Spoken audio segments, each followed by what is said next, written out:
नमस्कार and a very good evening to all of you. आप सभी का बहुत बहुत स्वागत है जनवाइज इवेंट्स में।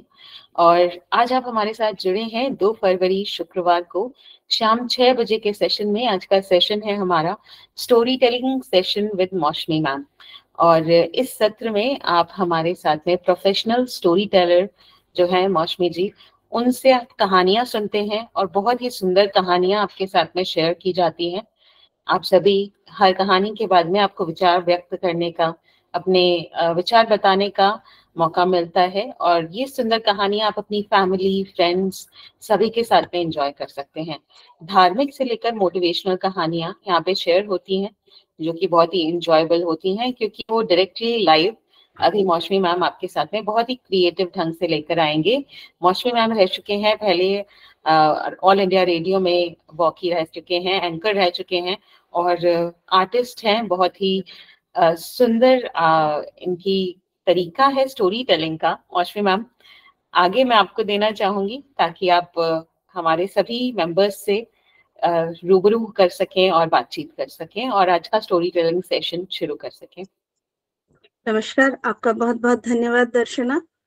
और मैं चाहे कहीं भी रहूं, मुझे बेसब्री से इंतजार होता है इस दिन का कि मैं आप लोगों के बीच में आऊं, आप लोगों के साथ कहानियां शेयर करूं। मुझे थोड़ी सी सर्दी है, तो अगर बीच बीच में ऐसा लगे कि खराश की वजह से मुझे खांसी आ जाए तो प्लीज डोंट माइंड। लेकिन मैं फिर भी कहानियां आप लोगों को जरूर सुनाऊंगी।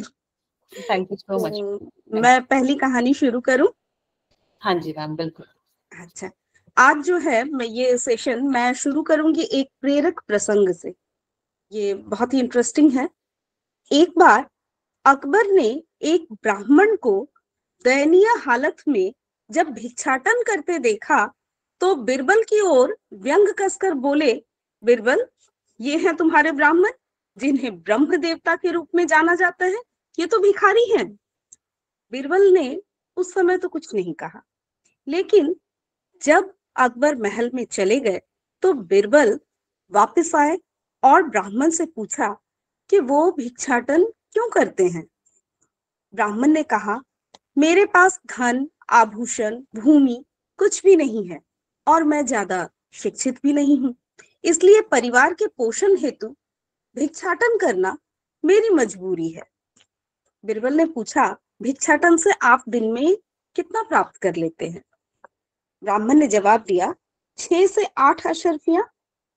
बिरबल ने कहा, आपको यदि कुछ काम मिले तो क्या आप भिक्षा मांगना छोड़ दोगे। तो ब्राह्मण ने पूछा कि मुझे करना क्या होगा।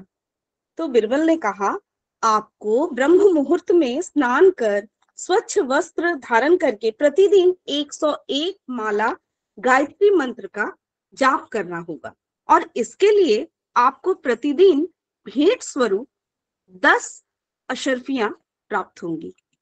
तो बिरबल का ये प्रस्ताव ब्राह्मण ने स्वीकार कर लिया। अगले दिन ब्राह्मण ने भिक्षाटन करना बंद कर दिया और बड़ी श्रद्धा भाव से गायत्री मंत्र का जाप प्रारंभ कर दिया और शाम को 10 अशर्फियां भेंट स्वरूप लेकर अपने घर लौट गया।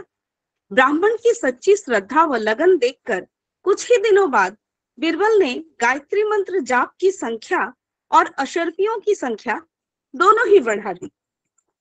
ब्राह्मण जो है उसका जो नेचुरल काम है वो है जाप करना, लेकिन मजबूरी में वो भिक्षाटन कर रहा था। लेकिन जब उसको ये कार्य मिला तो उसकी जो अंदर की, अब तो गायत्री मंत्र की शक्ति के प्रभाव से ब्राह्मण को भूख, प्यास, शारीरिक व्याधि की तनिक भी चिंता न रही।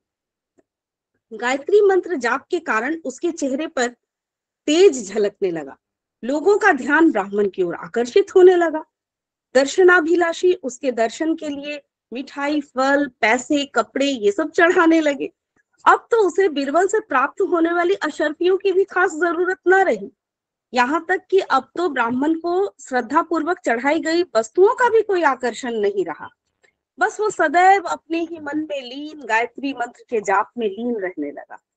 ब्राह्मण संत के नित्य गायत्री जप की खबर चारों ओर फैलने लगी। दूर दराज से श्रद्धालु दर्शन करने आने लगे। भक्तों ने ब्राह्मण की तपस्थली में एक मंदिर और आश्रम भी बनवा दिया। ब्राह्मण के तप की प्रसिद्धि की खबर अब बादशाह अकबर के पास पहुंची तो बादशाह ने भी दर्शन हेतु जाने का फैसला किया और शाही तोहफे लेकर राजसी ठाट बाट में बीरबल के साथ संत से मिलने चल पड़े। वहां पहुंचकर शाही भेंटे अर्पण कर ब्राह्मण को प्रणाम किया। ऐसे तेजोमय संत के दर्शनों से हर्षित हृदय सहित बादशाह बीरबल के साथ बाहर आ गए। तब बीरबल ने पूछा, क्या आप इस संत को जानते हैं? अकबर ने कहा, नहीं बीरबल, मैं तो इससे पहली बार मिल रहा हूँ। फिर बीरबल ने कहा, नहीं महाराज, आप इसे अच्छी तरह जानते हैं। ये वही भिखारी है जिस पर आपने व्यंग कसकर कहा था कि ये है तुम्हारे ब्राह्मण जिन्हें ब्रह्म देवता कहा जाता है। आज आप स्वयं उसी ब्राह्मण के पैरों पर शीश नवा कर आए हैं। अकबर के आश्चर्य की सीमा ना रही। बीरबल से पूछा, लेकिन ये इतना बड़ा बदलाव हुआ कैसे? बीरबल ने कहा, महाराज, वो मूल रूप से ब्राह्मण ही है। परिस्थिति बस वो अपने धर्म की सच्चाई और शक्तियों से दूर था। धर्म के एक गायत्री मंत्र ने ब्राह्मण को साक्षात ब्रह्म देवता बना दिया और आपके जैसे बादशाह को भी उस अपने चरणों पर गिरने के लिए विवश कर दिया। तो यही ब्राह्मण अधीन मंत्रों का प्रभाव है। ये नियम सभी ब्राह्मणों पर सामान्य रूप से लागू होता है, क्योंकि ब्राह्मण आसन और तप से दूर रहकर जी रहे हैं और इसलिए पीड़ित है। वर्तमान में आवश्यकता है सभी ब्राह्मण पुनः अपने कर्म से जुड़े, अपने संस्कारों को जाने और माने। मूल ब्रह्म रूप में विलीन होने की क्षमता रखता है वही ब्राह्मण है। यदि ब्राह्मण अपने कर्म पथ पर दृढ़ता से चले तो देव शक्तियां उसके साथ चल पड़ती हैं। तो हमें कभी भी अपने धर्म से विच्युत नहीं होना चाहिए। ये थी मेरी पहली कहानी। अब मैं दूसरी कहानी की तरफ बढ़ूंगी। हाँ जी।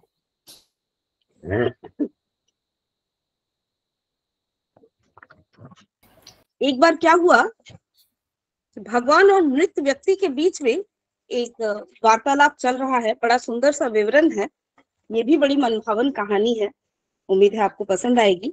एक आदमी वो मर चुका होता है और जब उसे इसका एहसास होता है तो वो देखता है कि भगवान हाथ में एक सूटकेस लेकर उसी की तरफ आ रहे हैं।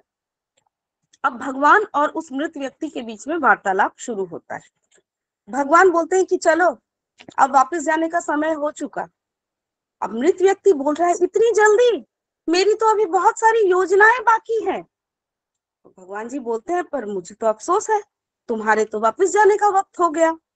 तो मृत व्यक्ति बोलता है, भगवान जी, वो आपके हाथ में जो सूटकेस है ना, उसमें क्या है? तो भगवान जी बोलते हैं, इसमें तुम्हारा सामान है। तो मृत व्यक्ति बोलता है, मेरा सामान? आपका मतलब मेरी वस्तुएं, मेरे कपड़े, मेरा धन? तो भगवान जी बोले, वो चीजें तो तुम्हारी कभी थी ही नहीं, वो तो पृथ्वी लोक की थी। तो मृत व्यक्ति ने कहा, तो क्या इसमें मेरी यादें हैं? तो भगवान ने कहा, नहीं, उनका संबंध तो समय से था। मृत व्यक्ति ने फिर से कहा, तो क्या इसमें मेरी योग्यताएं हैं? भगवान ने कहा, नहीं, उसका संबंध भी परिस्थितियों से था। अब मृत व्यक्ति फिर चकरा गया, तब क्या मेरे दोस्त और मेरे परिवार हैं? तो भगवान जी बोलते हैं कि नहीं मेरे प्यारे बच्चे, उस सब का संबंध भी तुम्हारा उस रास्ते से था जिस पर तुमने यात्रा की है। तो भगवान जी, क्या मेरे बच्चे और पत्नी हैं? नहीं, उनका संबंध भी तुम्हारे मन से था। मृत व्यक्ति अब बहुत घबराया, तो उसने कहा कि तब तो इसमें मेरा शरीर होना चाहिए। तो भगवान ने कहा, नहीं नहीं, उसका संबंध तो पृथ्वी के धूल और मिट्टी से था। तब तो जरूर इसमें मेरी आत्मा होगी। उस मृत व्यक्ति ने आंखों में आंसू आ गए उसके। भगवान ने कहा, नहीं मेरे बच्चे, तुम फिर से गलत हो। तुम्हारी आत्मा का संबंध सिर्फ मुझसे है। उस मृत व्यक्ति ने रोकर भगवान के हाथों से सूटकेस लिया और उसे डरते डरते खोला। लेकिन ये क्या, ये तो खाली है। अत्यंत निराश दुखी होने के कारण आंसू उसके गाल से ढुलकने लगे और उसने भगवान से पूछा, क्या कभी मेरी कोई अपनी चीज नहीं थी? भगवान ने कहा, बिल्कुल ठीक, तुम्हारी अपनी कोई चीज नहीं थी। तब मेरा अपना था क्या? भगवान ने कहा, तुम्हारे द्वारा किए गए पुण्य और पाप, बस वो ही तुम्हारे साथ जाएंगे, और जब तुम नया जन्म लोगे तो वो भी तुम्हारे साथ आएंगे। तो प्रत्येक लम्हा, प्रत्येक क्षण, वो जो तुमने यहाँ जिया है वो तुम्हारा था। इसलिए हर पल अच्छा काम करें, अच्छा सोचें और हर लम्हा भगवान का शुक्रिया अदा करें। जीवन सिर्फ एक पल है और कुछ नहीं। उम्मीद है हम लोग इस बात को अपने जीवन में उतारने की कोशिश करेंगे। जीवन क्या है? जीवन सिर्फ एक पल है और हमें हर क्षण को खुश होकर पूरे मन से जीना है, कुछ भी साथ नहीं जाएगा। बहुत ही सुंदर और बिल्कुल सही और उचित। अर्जित धन दौलत का समय रहते सदुपयोग करना भी बहुत आवश्यक है। हम है ना पैसा जोड़ते रहते हैं कि रखते हैं कल क्या हुआ, लेकिन कल का तो हमें पता ही नहीं होता है। तो पैसे ठीक है, एक लिमिट में आप सोचिए, प्लान करिए, लेकिन ज्यादा नहीं। तो एक गांव में धर्मदास नामक एक व्यक्ति रहता था। वो बातें तो बहुत अच्छी करता था, लेकिन था एकदम कंजूस। कंजूस भी ऐसा वैसा नहीं, बिल्कुल मक्खी चूस। चाय की बात तो छोड़ो, वो किसी को अपने घर पे आने पे पानी भी नहीं पूछता था। साधु संत और भिखारियों को देखकर तो उसके प्राण ही सूख जाते थे कि किसी ने कुछ मांग लिया तो एक दिन उसके दरवाजे पर एक महात्मा आते हैं। तो धर्मदास बोलता है कि मुझे एक रोटी दे दो। धर्मदास से उन्होंने कहा, तो पहले तो धर्मदास ने महात्मा को कुछ भी देने से मना कर दिया, लेकिन तब तक वो वही खड़ा रहा, आधी रोटी देने लगा।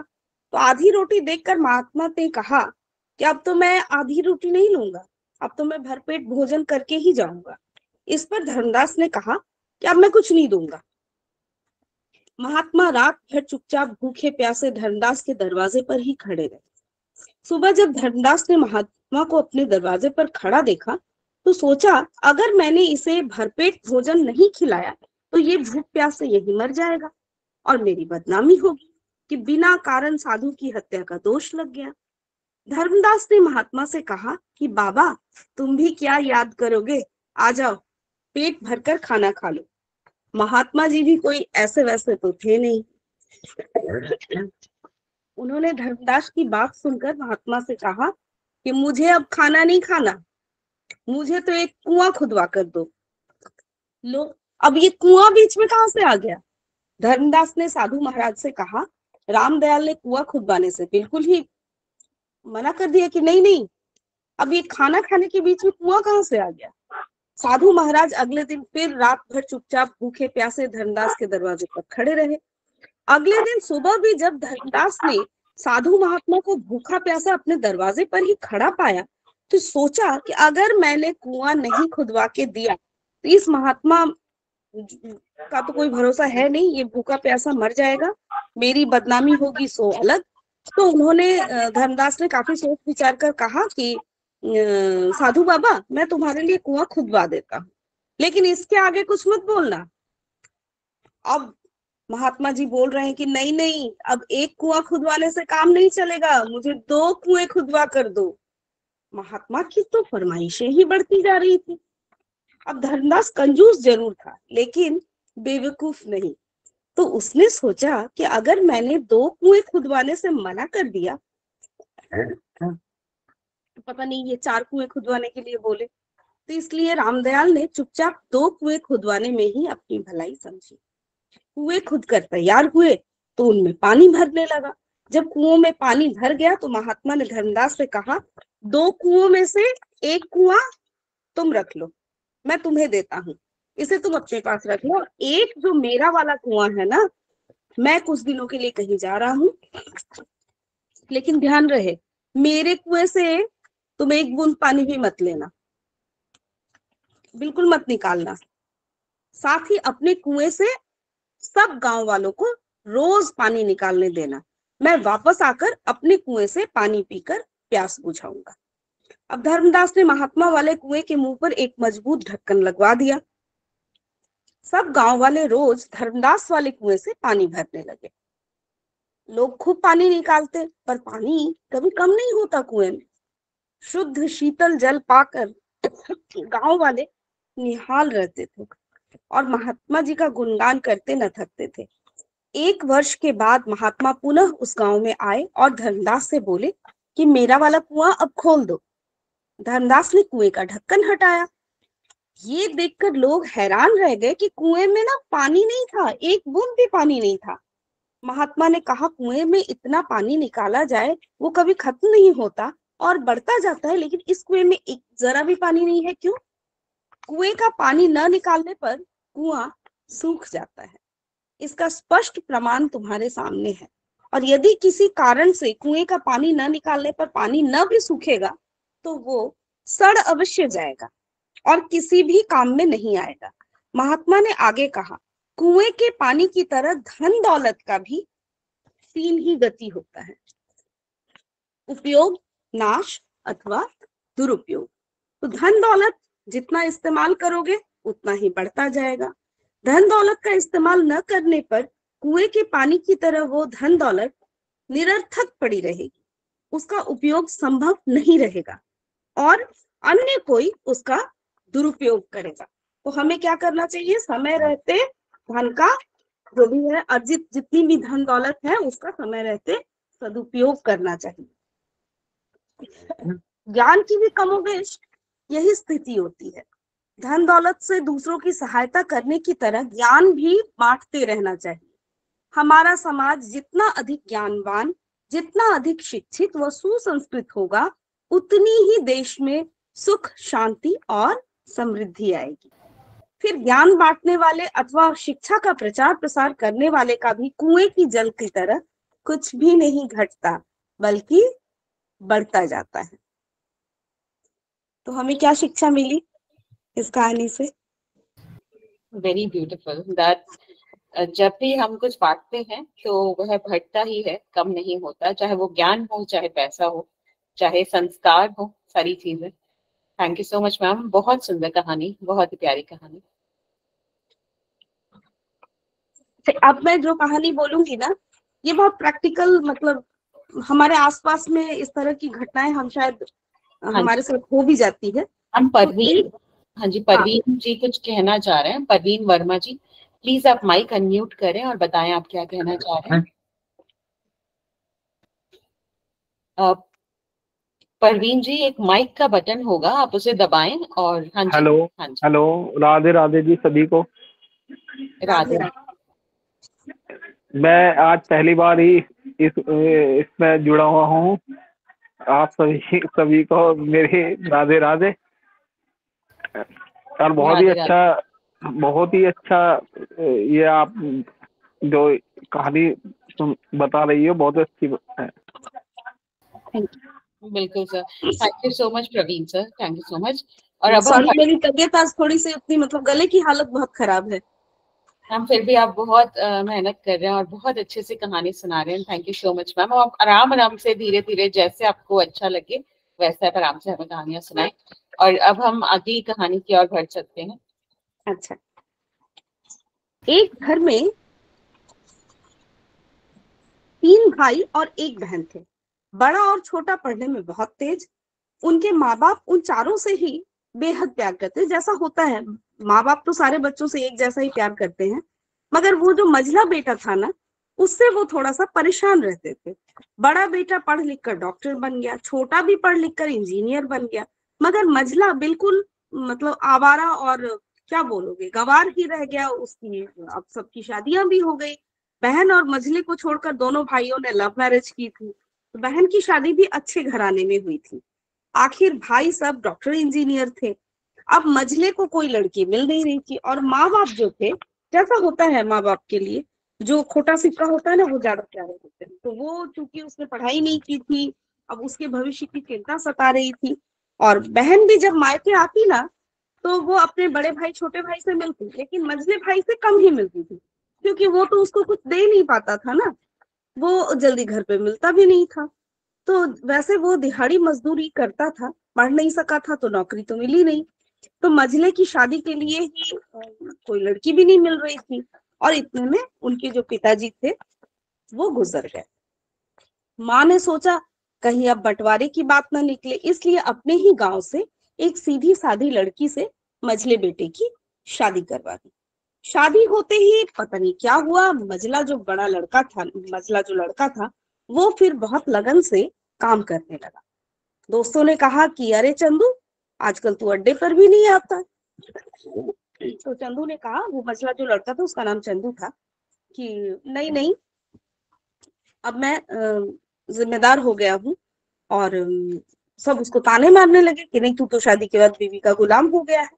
तो उसने कहा कि नहीं, ऐसी बात नहीं है, कल मैं अकेला था, एक पेट था तो अपनी रोटी के हिस्से का थोड़ा बहुत कमा लेता था, अब दो पेट है तो आजकल और होगा, तुम मेरी जिम्मेदारियां बढ़ेंगी। तो घर वाले नालायक कहते थे ये मेरे लिए चलता था, लेकिन मेरी पत्नी मुझे कभी नालायक कहे तो ये मेरी मर्दानगी पर एक भद्दी गाली जैसा होगा। क्योंकि एक पत्नी के लिए उसका पति कैसा भी हो, वो घमंड होता है उसका, उसकी इज्जत, उसकी उम्मीद होता है। तो उसके घर वालों ने भी तो मुझ पर भरोसा करके ही अपनी बेटी दी होगी, फिर उनका भरोसा मैं कैसे तोड़ दूं। तो कॉलेज से नौकरी की डिग्री मिलती है, पर ऐसे जो संस्कार होते हैं ना, वो सिर्फ माता पिता से मिलते हैं। इधर घर पे बड़ा और छोटा भाई, उनकी पत्नियां मिलकर आपस में फैसला करते हैं कि अब जायदाद का बंटवारा हो जाना चाहिए, क्योंकि हम दोनों लाखों कमाते हैं मगर मछला ना के बराबर कमाता है, तो ऐसा नहीं चलेगा। तो माँ के लाख मना करने पर भी बंटवारे की तारीख तय होती है, बहन भी आ जाती है। मगर चंदू है कि काम पे निकलने के लिए बाहर निकलता है। तो उसके दोनों भाई उसको पकड़कर भीतर लेकर आते हैं और बोलते हैं कि आज तो रुक जा, बंटवारा कर लेते हैं। वकील कहते हैं कि ऐसा नहीं होता है, साइन करनी पड़ती है। तो चंदू जो है वो देखिए, वो पढ़ा लिखा नहीं था, लेकिन वो बोल रहा है तुम लोग बंटवारा करो, मेरे हिस्से में जो देना है दे देना, मैं शाम को आकर अपना बड़ा सा अंगूठा चिपका दूंगा। तो बहन बोलती है अरे बेवकूफ, तू गवार का गवार ही रहेगा, तेरी किस्मत अच्छी है कि तुझे इतने अच्छे भाई और भैया मिले हैं। तो माँ भी बोलती है, समझाती है उसको कि चंदू आज तू रुक जा। तो बंटवारे में कुल 10 बीघा जमीन में दोनों भाई बोलते हैं कि हम लोग 5-5 रख लेते हैं, और चंदू को पुश्तैनी घर जो है वो छोड़ देते हैं। तो तभी चंदू जोर से चिल्लाता है कि अरे, फिर हमारी छुटकी का हिस्सा वो कौन सा है। तो दोनों भाई हंसकर बोलते हैं कि अरे मूर्ख, बंटवारा भाइयों में होता है, बहनों के हिस्से में सिर्फ उनका मायका ही आता है।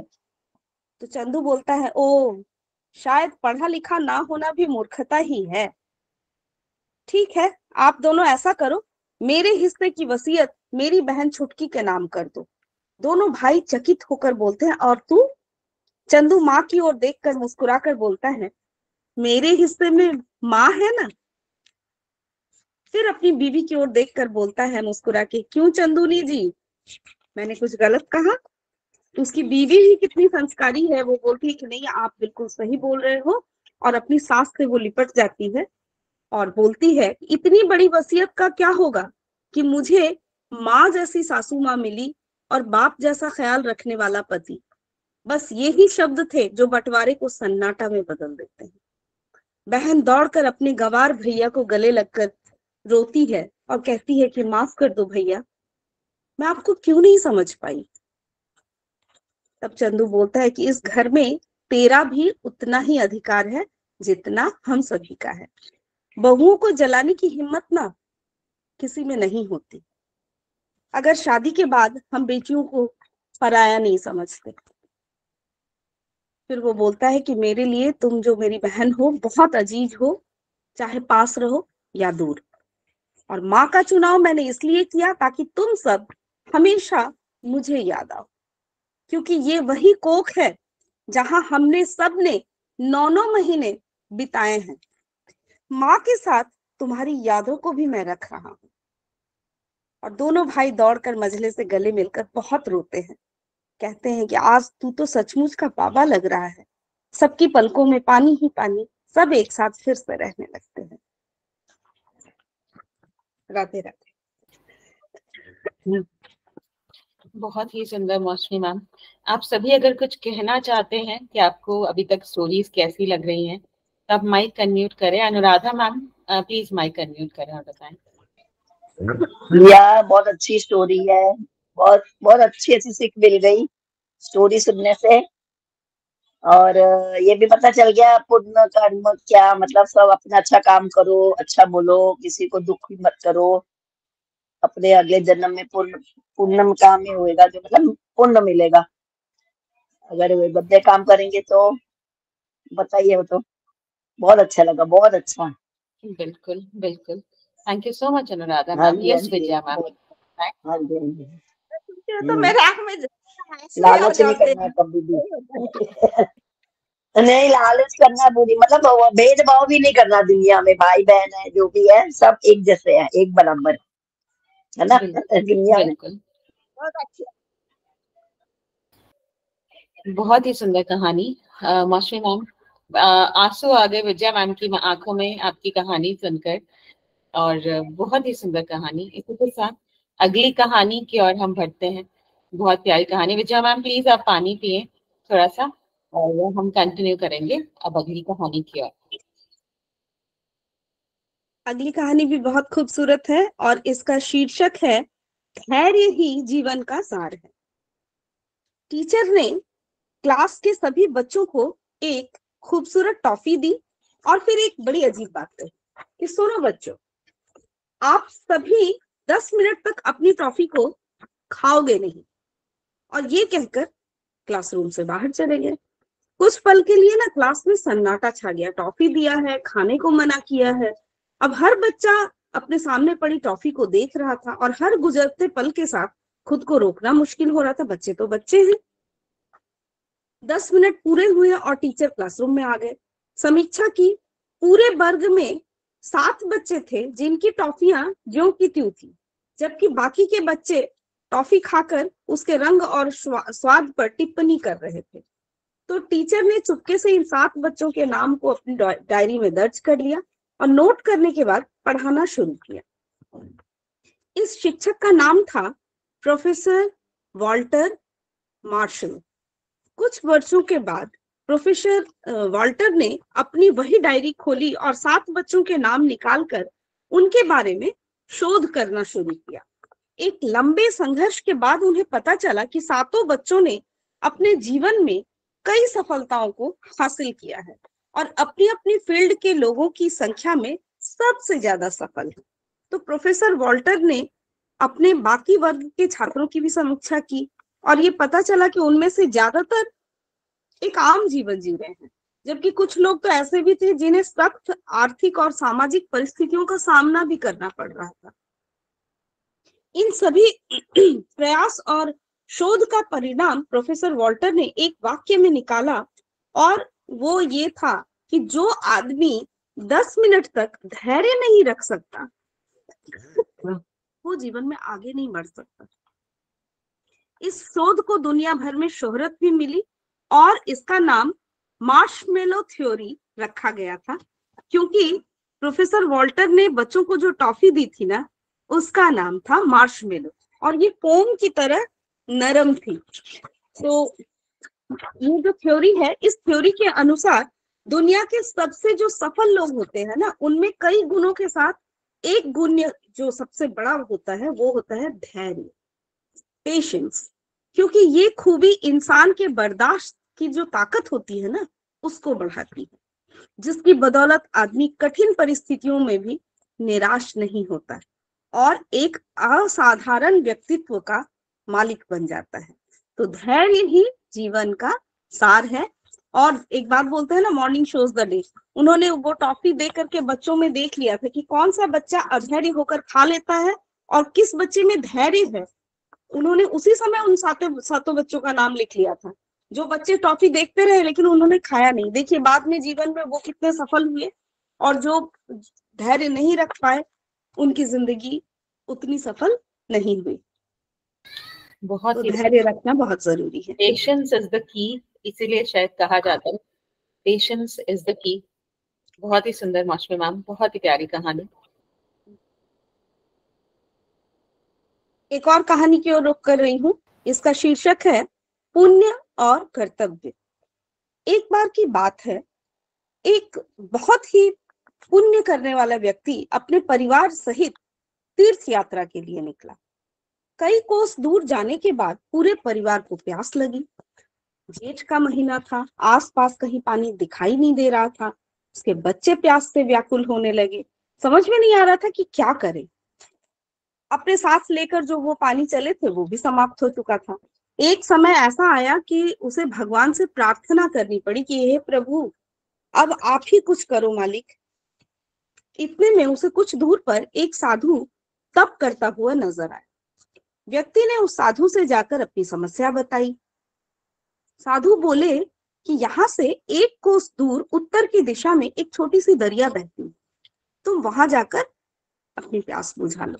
तो साधु की बात सुनकर उसे बड़ी प्रसन्नता हुई और उसने साधु का धन्यवाद किया। और पत्नी और बच्चों की स्थिति नाजुक थी, तो वो उनको वहीं पर रुकने के लिए बोला और खुद पानी लेने चला गया। जब वो दरिया से पानी लेकर लौट रहा था तो उसे रास्ते में 5 व्यक्ति मिले जो अत्यंत प्यासे थे। अब वो तो पुण्यात्मा आदमी था, तो उसने उन 5 व्यक्तियों को जो प्यासे थे उनको देखा तो उसने अपना सारा पानी उन प्यासों को पिला दिया। जब वो दोबारा पानी लेकर आ रहा था तो 5 अन्य व्यक्ति मिले, वो भी प्यासे थे। अब उस पुण्यात्मा ने उन्हें भी अपना सारा पानी पिला दिया।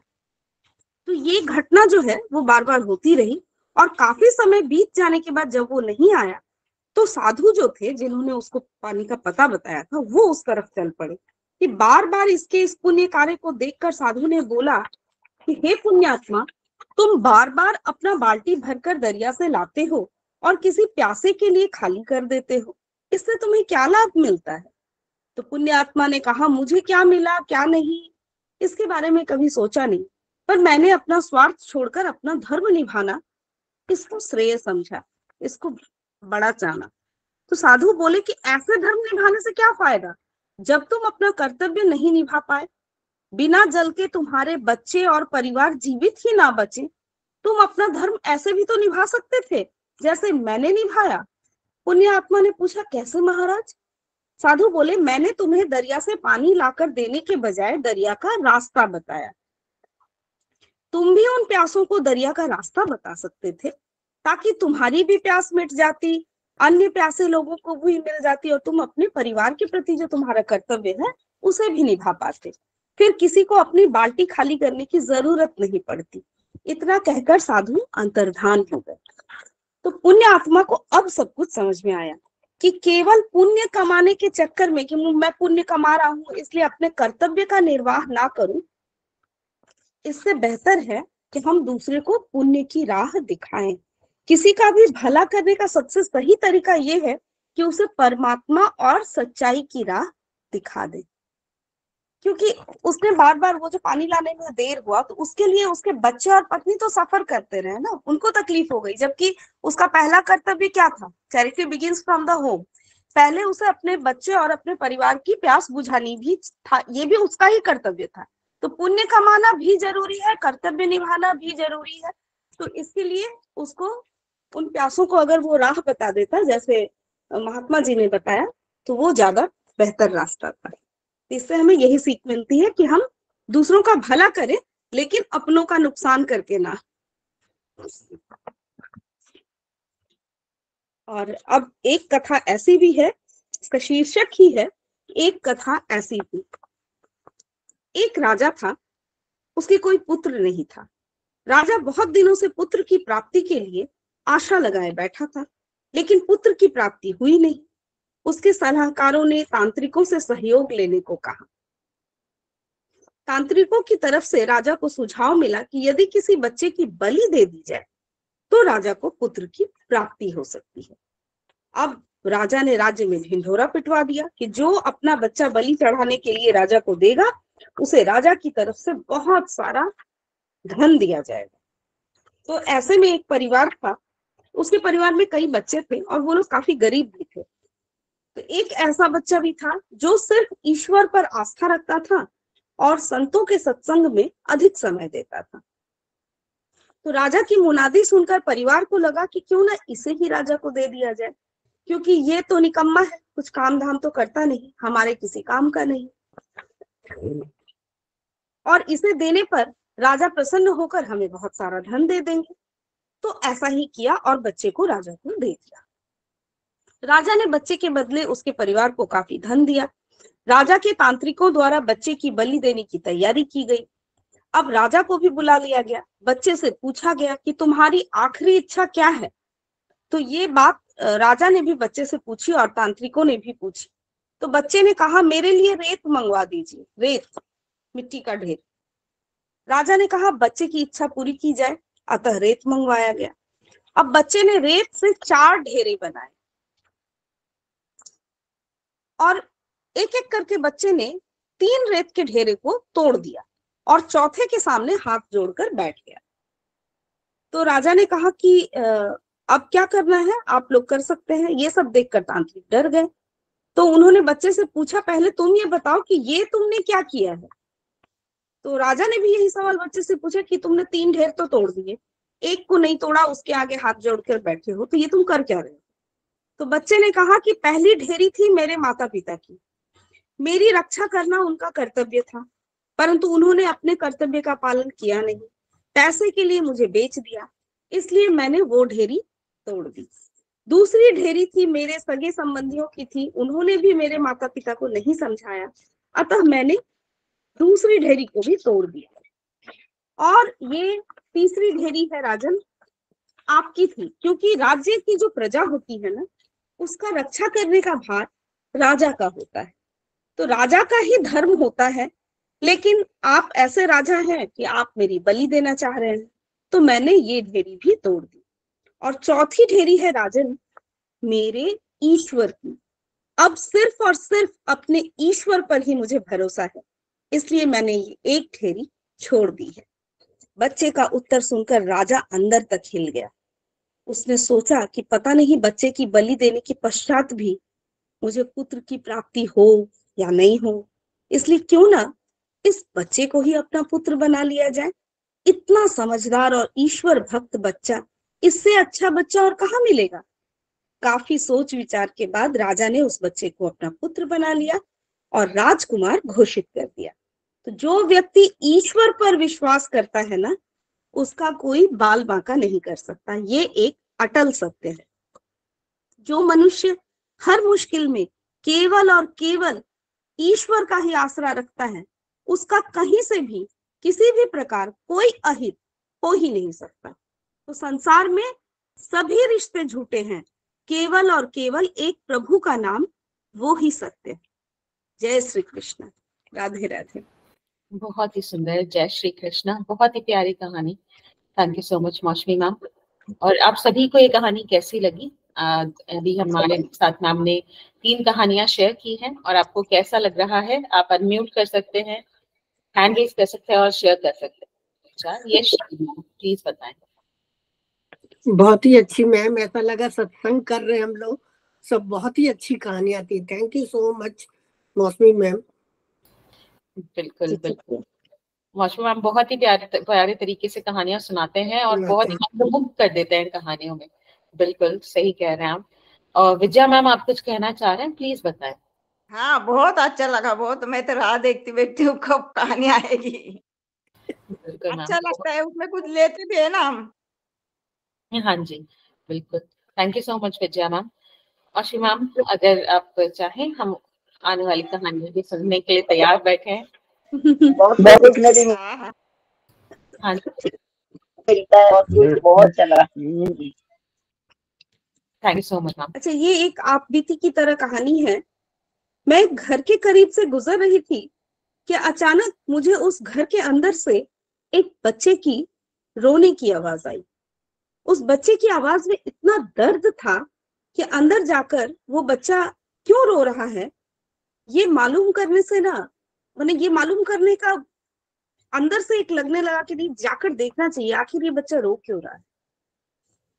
तो अंदर जाकर मैंने देखा कि एक माँ अपने 10 साल के बेटे को आहिस्ता से मारती है और बच्चे के साथ खुद भी रोने लगती है।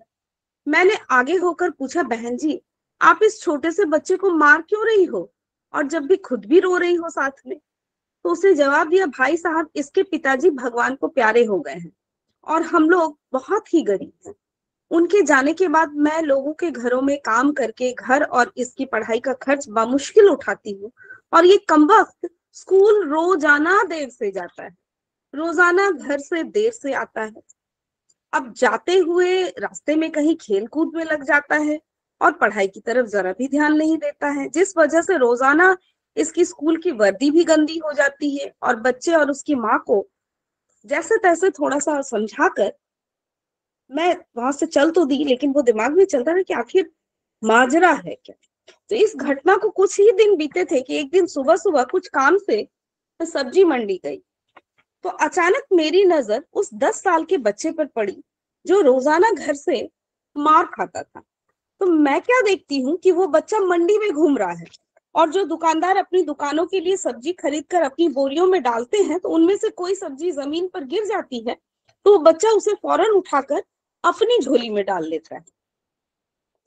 मैं ये नजारा देखकर परेशानी में सोच ही रही थी कि ये चक्कर क्या है। मैं उस बच्चे को चोरी चोरी पीछा करने लगी। जब उसकी झोली सब्जी से भर गई तो वो सड़क के किनारे बैठकर उसे ऊंची ऊंची आवाजें लगाकर सब्जियां बेचने लगा। मुंह पर मिट्टी, गंदी वर्दी और आंखों में नमी।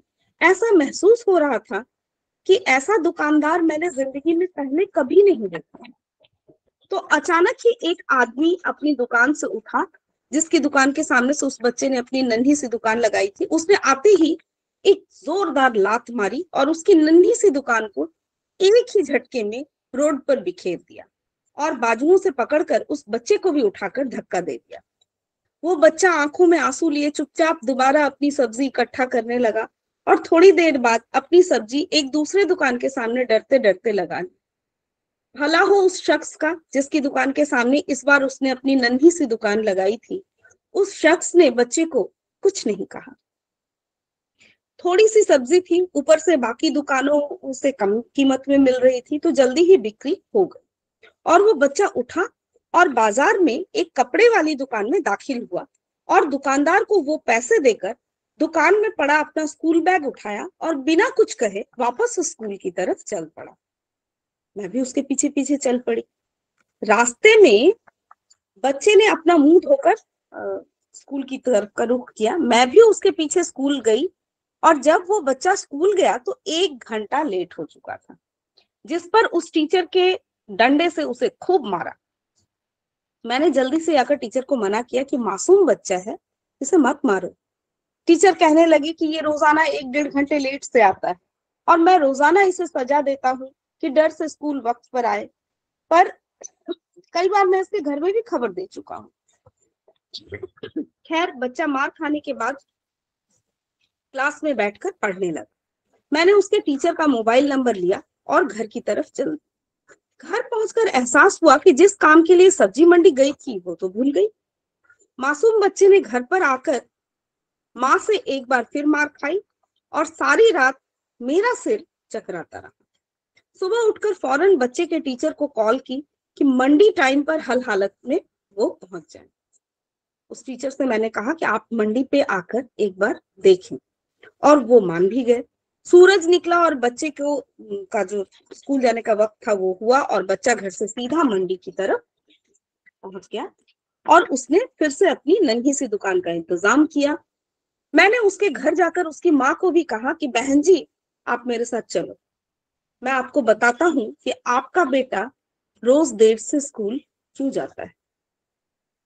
वो फौरन मेरे साथ मुंह में ये कहते हुए चल पड़ी कि आज इस लड़के को ना मेरे हाथों से कोई नहीं बचा सकता, आज तो इसकी खैर नहीं, छोड़ूंगी नहीं उसे आज। मंडी में लड़के का टीचर भी आ चुका था। अब हम तीनों मंडी में 3 जगहों में पोजीशन हमने संभाल ली, उसकी माँ ने, टीचर ने, मैंने। अब उस लड़के को छुपकर हम देख रहे हैं। आज भी उसने काफी लोगों से डांट फटकार और धक्के खाए और आखिरकार वो लड़का अपनी सब्जी बेचकर कपड़े वाली दुकान पर चला गया। अचानक मेरी नजर उसकी माँ पर पड़ी तो क्या देखता हूँ कि वो बहुत ही दर्द भरी सिसकियां लेकर लगातार रो रही है। तो मैंने फौरन उसके टीचर की तरफ देखा, बहुत शिद्दत से, उसके भी आंसू बह रहे थे। दोनों के रोने में मुझे ऐसा लग रहा था जैसे उन्होंने किसी मासूम पर बहुत जुल्म किया हो और आज उन्हें अपनी गलती का एहसास हो रहा है। उसकी माँ रोते रोते घर चली गई और टीचर भी सिसकियां लेते हुए स्कूल चला गया। ने दुकानदार को पैसे दिए और आज उसको दुकानदार ने एक लेडीज सूट दिया उस बच्चे के, उस पैसे वो जो पैसा रोज आकर के देता था ना कपड़े की दुकान पर। तो बच्चे ने वो लेडीज सूट को पकड़ा और स्कूल बैग में रख लिया और स्कूल चला गया। आज भी वो घंटे भर लेट था। वो सीधा टीचर के पास गया और बैग डेस्क पर रखकर मार खाने के लिए अपनी पोजीशन उसने संभाल ली और हाथ आगे बढ़ा दिया कि टीचर अब डंडे से उसके हाथ में जैसे रोज की तरह मारते हैं मार ले। टीचर कुर्सी से उठे और फौरन बच्चे को गले लगाकर इस कदर जोर से रोए कि मैं भी ये देख करके अपना आंसू नहीं रोक पाई। मैंने अपने आप को संभाला और आगे बढ़कर टीचर को चुप कराया और बच्चे से पूछा कि ये जो बैग में सूट है वो किसके लिए?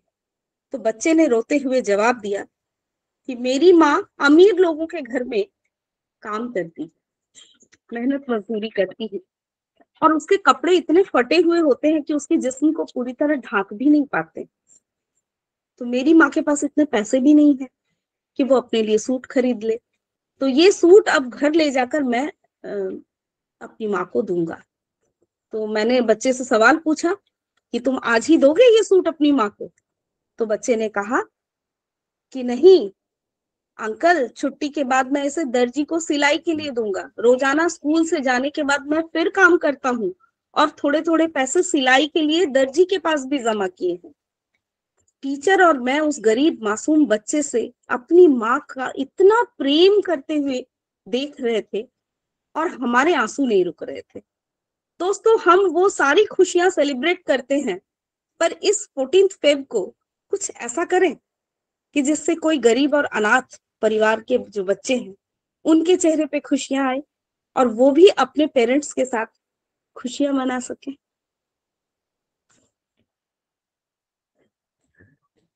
बहुत ही सुंदर, बहुत ही यूनिक कहानी। थैंक यू सो मच मौसमी मैम, बहुत ही प्यारी कहानी। आप सभी को कैसा लगा इस कहानी के बारे में?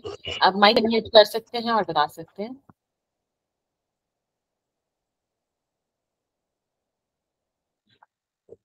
यस विजया मैम, प्लीज बताएं। हम माइक प्लीज, हाँ जी मैम, प्लीज माइक अनम्यूट करें और हाँ, आ गया, आवाज आ रही है ना? जी हाँ जी। आज मेरा रोने का ही दिन 2-3 बार रोना हुआ है सुबह से। Sorry ma'am, very sorry. नहीं, अच्छा है, रोना भी चाहिए कभी कभी, वो भी अच्छा रहता है। अच्छी के लिए रोए तो कुछ बात नहीं ना।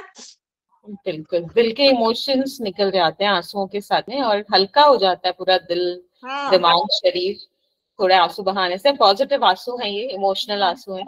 Thank you so much Vijaya ma'am, बहुत ही प्यारा feedback. Thank you so much. मुझे गिल्ट फील हो रहा है कि मेरी कहानियों की वजह से आप रो रहे हो। नहीं, वो बहुत अच्छा है ना, आप बाहर तो निकल। आप इतना सुंदर तरीके से सुना रहे हैं कि सारे जो इमोशंस हैं वो दिल तक महसूस हो रहे हैं ना। हाँ जी, हाँ जी, बिल्कुल। Thank you so much Vijaya ma'am, धन्यवाद। हाँ जी मौसमी मैम, और कोई कहानी बची है या फिर? हाँ, एक कहानी और है, ये मैं सुनाना चाहूंगी क्योंकि हम अक्सर सुनते हैं ना कि जब तक उच्चारण सही से ना लो, मंत्र पाठ सही से ना लो तो भगवान खुश नहीं होते। तो ये एक प्रेजुडिस है, ये कितना गलत है। इस कहानी को सुनने के बाद आपको लगेगा कि भगवान को याद भर कर लेना मन से और आप किसी भी तरह, किसी भी समय, किसी भी अवस्था में ईश्वर का सिर्फ नाम ले, बस आपको दिल से लेना है। बिल्कुल बिल्कुल, नाम की कितनी महिमा होती है। तो गांव का एक अनपढ़ आदमी था, तो वो महात्मा जी के पास जाता है और बोलता है, महाराज जी हमको कोई सीधा साधा सा नाम बता दो कि हम भी भगवान का नाम ले रहे, क्योंकि हर किसी के लिए संभव नहीं होता है संस्कृत के श्लोक पढ़ना।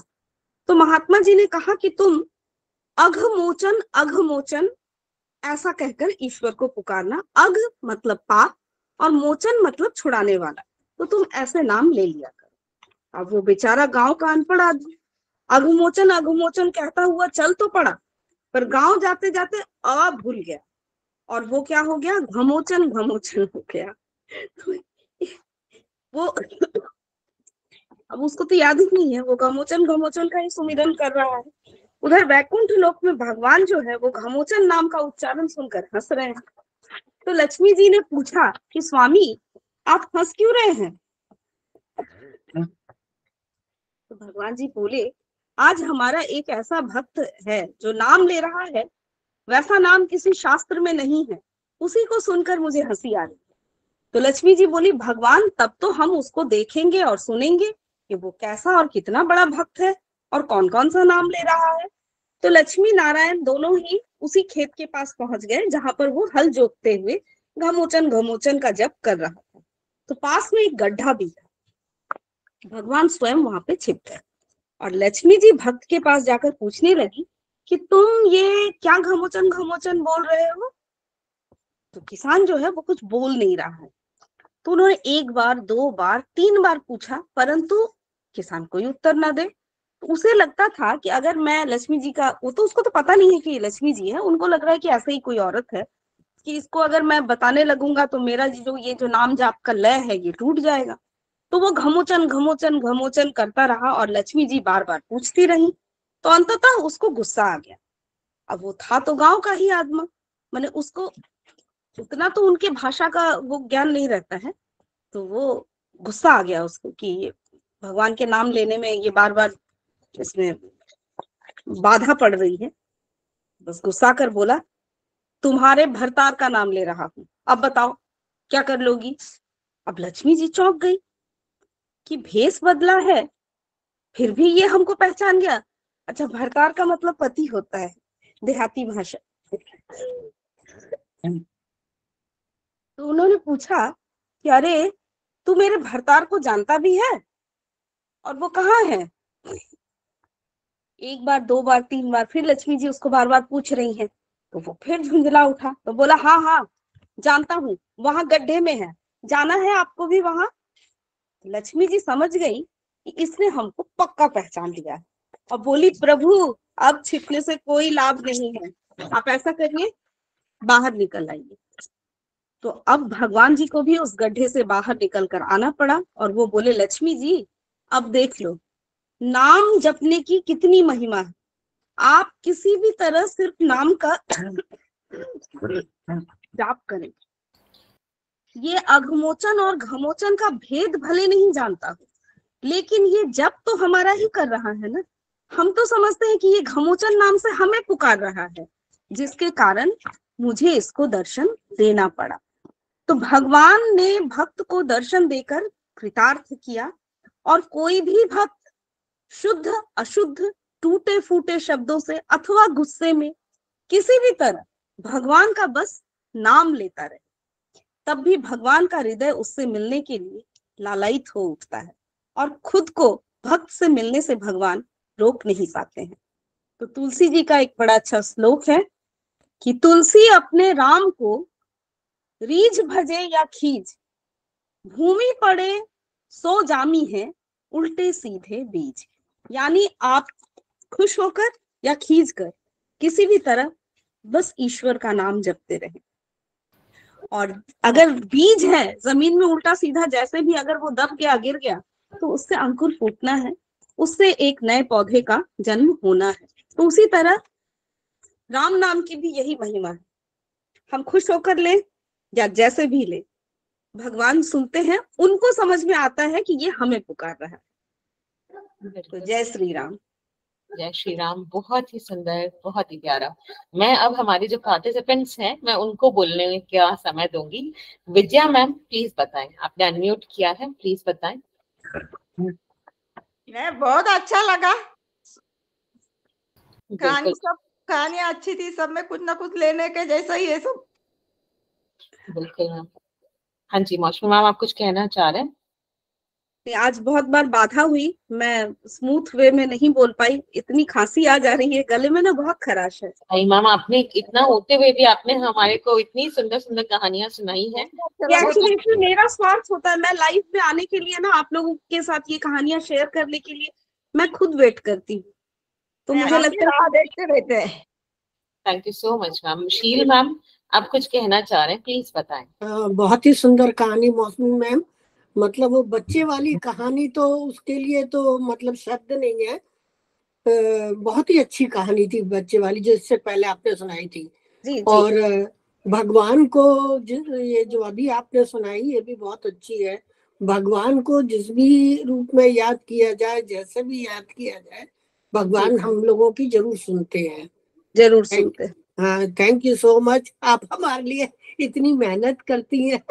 बहुत अच्छा लगता है, हम लोग भी इंतजार करते हैं आपको देखने के। थैंक यू, बहुत शुक्रिया। थैंक यू सो मच शील मैम, बहुत बहुत धन्यवाद। हमारे साथ में पूरे सेशन के लिए मुकेश सर भी थे। मुकेश सर, अगर आप कुछ कहना चाहें तो प्लीज बताएं।